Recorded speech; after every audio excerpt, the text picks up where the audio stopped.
Hey guys, Stoney Keeley back for another episode of Yankee Candle Reviews here on SoBros Network. It's August.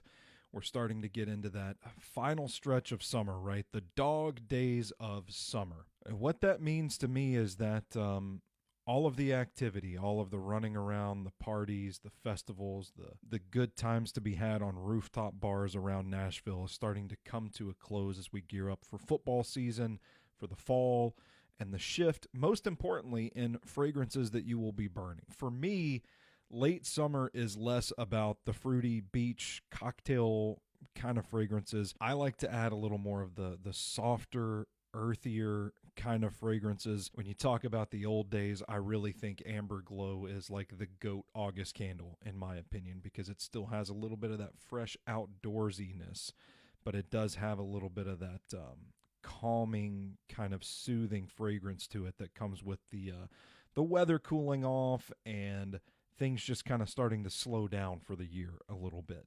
I like evening air a lot this time of year. I like lakeside birch if you can find it. Silver birch, I think, is the more recent one.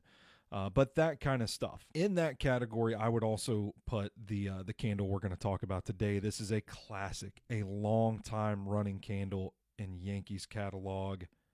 Talking about Vineyard. We're talking about Vineyard today. As you can see, Vineyard first poured in 2000. This is a good one that gives you some of that summertime being out at, here in Nashville. I think of Arrington Vineyards down around Franklin, the southern part of the mid-state. I think of an afternoon spent there on top of the hill drinking some wine, assuming I'm not blacked out face down in the grass from their honeysuckle wine, watching the sunset, having a nice stroll about the property. It's beautiful out there.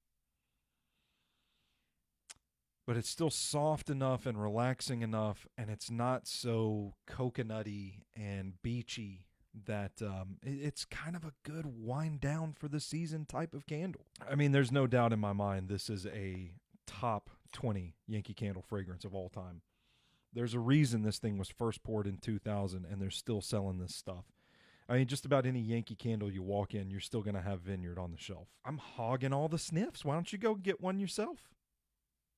Yeah, that's that good stuff, man. This is classic Yankee Candle. This is I can't remember all the reviews I've done off the top of my head, but this is elite level Yankee Candle stuff right here, and it might be a bit controversial, but I think it's best served in August, late summer. Maybe usually around the 4th of July on. It's a good summertime fragrance, but this falls into the rare category. You guys know how OCD I am about my seasons, but this falls into the category of you can pretty much burn it any time of the year, and it's not going to smell so out of place. That's why I love its versatility. I love the intense wine grape smell of it. It's a very straightforward candle. There's not a lot of guesswork to be had. You're not thinking of different things. This is wine right here. So this time of the year, I'm looking at Vineyard. I'm looking at Amber Glow, Evening Air. Grapevine and Oak is another good one that I haven't mentioned. Napa Valley Sunrise, Sunset, Napa Valley something or other they've got in there.